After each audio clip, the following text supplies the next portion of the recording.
तस्मात् सर्वेषु कालेषु माम नुस्मर युद्ध च मय प्रीत मनोबुद्धि मार्म में वैश्य संशय। इसलिए हे अर्जुन, तुम कृष्ण के रूप में मेरा सदैव चिंतन करो और मैं साथ ही अपने युद्ध कर्म करते रहो, अपने कर्मों को मुझे अर्पित करके तथा अपने मन एवं बुद्धि को मुझ पर स्थिर करके तुम मुझे निश्चित रूप से प्राप्त करोगे।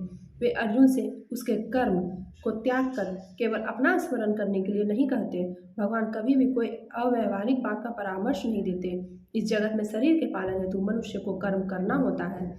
कर्म के अनुसार मानव समाज 4 वर्णों में विभाजित है: ब्राह्मण, क्षत्रिय, वैश्य तथा शूद्र।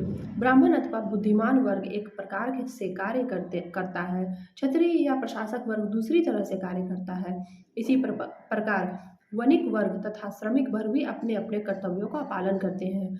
मानव समाज में चाहे कोई भी श्रमिक हो, वणिक हो, प्रशासक हो या कि किसान हो, या फिर चाहे वह सर्वोच्च वर्ण का तथा साहित्यिक हो, वैज्ञानिक हो या धर्म शास्त्रज्ञ हो, उसे अपने जीवन यापन के लिए कार्य करना होता है। अतएव भगवान अर्जुन से कहते हैं कि उसे अपनी वृत्ति यानी कार्य का त्याग नहीं करना है, अपितु वृत्ति में रहकर कृष्ण का स्मरण करना चाहिए। यही वह जीवन संघर्ष करते हुए कृष्ण का स्मरण करने का अभ्यास नहीं करता तो वह मृत्यु के समय कृष्ण का स्मरण नहीं कर सकेगा। भगवान चैतन्य भी यही उपदेश देते हैं। उनका कथन है, कृतनीय सदा हरि। मनुष्य को चाहिए कि भगवान के नामों का सदैव उच्चारण करने का अभ्यास करे।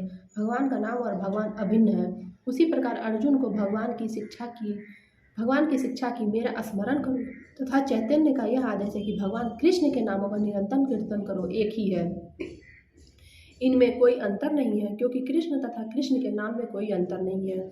चरम दशा में नाम तथा नामी में कोई अंतर नहीं होता। अतएव हमें 24 घंटे भगवान के नामों का कीर्तन करके उनके स्मरण का अभ्यास करना होता है और अपने जीवन को इस प्रकार ढालना होता है कि हम उन्हें सदा स्मरण करते रहें। यह किस प्रकार संभव है? आचार्यों ने निम्नलिखित उदाहरण दिया है। यदि कोई विवाहिता स्त्री पर पुरुष में आसक्त होती है या कोई पुरुष अपनी स्त्री को छोड़कर किसी पराई स्त्री में लिप्त होता है तो यह आसक्ति अत्यंत प्रबल होती है।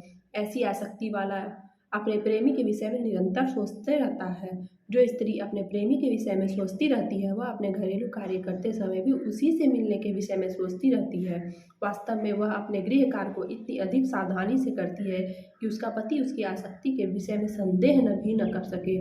इसी प्रकार हमें परम प्रेमी श्री कृष्ण को सदैव स्मरण करना चाहिए और साथ ही अपने कर्तव्यों को सुचारू रूप से करते रहना चाहिए। इसके लिए प्रेम में प्रगाढ़ भावना चाहिए। यदि हम में परमेश्वर के लिए प्रगाढ़ प्रेम हो तो हम अपना कर्म करते हुए उनका स्मरण भी कर सकते हैं, लेकिन हमें प्रेम भाव उत्पन्न करना होगा। उदाहरणार्थ, अर्जुन सदैव कृष्ण का चिंतन करता था। वह कृष्ण का नित्य संगी था और साथ ही योद्धा भी। कृष्ण ने उसे युद्ध करना छोड़कर जंगल जाकर ध्यान करने की भी सलाह नहीं दी।